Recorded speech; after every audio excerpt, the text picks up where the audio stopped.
Good morning. My name is Marietje Schaake. I'm a member of the European Parliament for the Dutch Democratic Party D66. We're part of the Alliance of Liberals and Democrats for Europe. Here I serve on the committees for Foreign Affairs, of International Trade and of Culture, Media, Education, Youth and Sports. Mostly I focus on the perspective of Europe in the world, and this in the crisis is overshadowed by the financial concerns we have, but it should not be forgotten. Furthermore, the impact of technologies on societies and people are a central theme to my work. I'm sorry I cannot join you tonight for the mini-conference, but I'm glad that I can share some of my thoughts with you via a video. Last week, during our plenary session in Strasbourg, the European Parliament for the last time adopted its so-called progress report on Croatia. I'm sure you all know that as of July 1st, the EU 27 will become the EU 28. As we then welcome Croatia as our newest member state.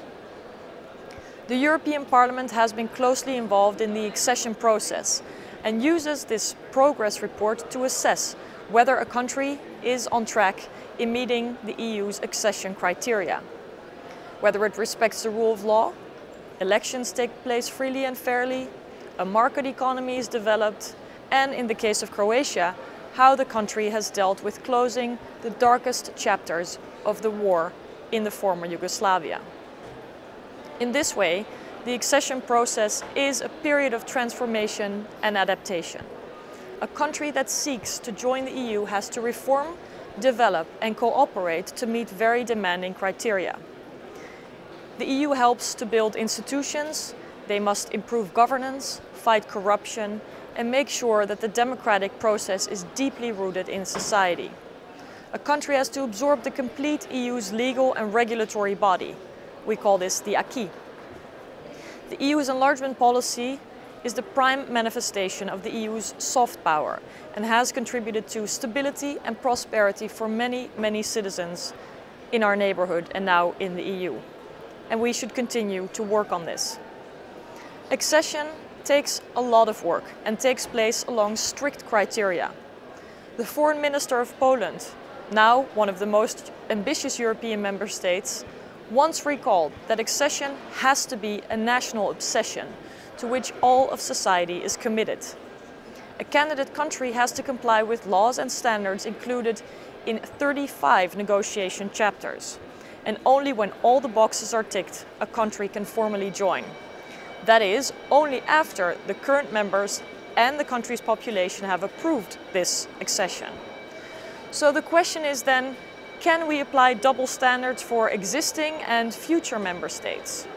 Macedonia, Iceland, Montenegro or Turkey for that matter cannot choose to just join the single market and to ignore legislation on fundamental rights, protection, good governance or environmental standards. Indeed, there is no such thing as Europe à la carte. And I know that there are politicians that have different opinions, who see the EU as a big marketplace that serves a country's economic self-interest. And I believe the EU is more than that, more than the sum of its parts. It is also a community of values, and it is a project that has ensured security and peace for the last 5 decades in large parts of Europe. It is a work in progress. The accession of countries on our eastern borders should remind us of how in recent history things could still turn very, very ugly. Of course, the EU's single market has brought us prosperity and development for decades. The euro has added more to that. But even if you consider the EU as a cash cow for national businesses and consumers, the current financial and economic crisis in the EU has shown us that an economic union cannot survive without a political one, not without appropriate oversight, not without democratic legitimacy. Despite David Cameron's speech, which certainly has put the EU as a concept in the center of the public debate, I believe closer integration and cooperation are unavoidable. We cannot continue business as usual and let things the way they are. My party D66 is just as critical of the current workings of the EU as many others. Maybe for different reasons, but we're very, very critical. But this is not a discussion about more or less Europe. Instead, let's work on a better European Union. Democracy on the European level has to be substantially reinforced. The European Parliament has not been involved in any of the bailouts of countries and banks, nor does it have any say in the strict economic programs that countries like Cyprus, Portugal, Italy, Spain or Greece have to comply with. That is wrong. The European Parliament should have full democratic powers and become a fully fledged parliament. We should give the European people a direct say in all European affairs, and we need the right of initiative. Also, transparency and accountability would improve from a strong parliament. The European Commission should no longer just be appointed through the EU member states. Its president should be directly elected, and the Parliament should be able to send home individual commissioners. That is something we cannot do now, and it hurts accountability. Much progress has been made on economic governance in the EU, via the so-called six-pack and two-pack regulations, where the Parliament was at the table and has demanded and negotiated sufficient oversight. Perhaps on paper the EU is a complex legal entity, but that doesn't mean it should not have strong, fundamental and clearly defined checks and balances. Now, to conclude, the EU is the best way to solve problems and to meet the challenges that we and that people face today. At home, but also in our rapidly changing world, where countries like India, China, Brazil and Russia are becoming more engaged in world politics and also in trade. In 2050, only 5% of the world's population will live in Europe. And the competition for talent, influence, power and economic prosperity are cutthroat. And perhaps most importantly, so is the attack on the universality of human rights and fundamental freedoms. The world is not waiting while the EU is inward focused and as a result risks standing with its back toward the rest of the world.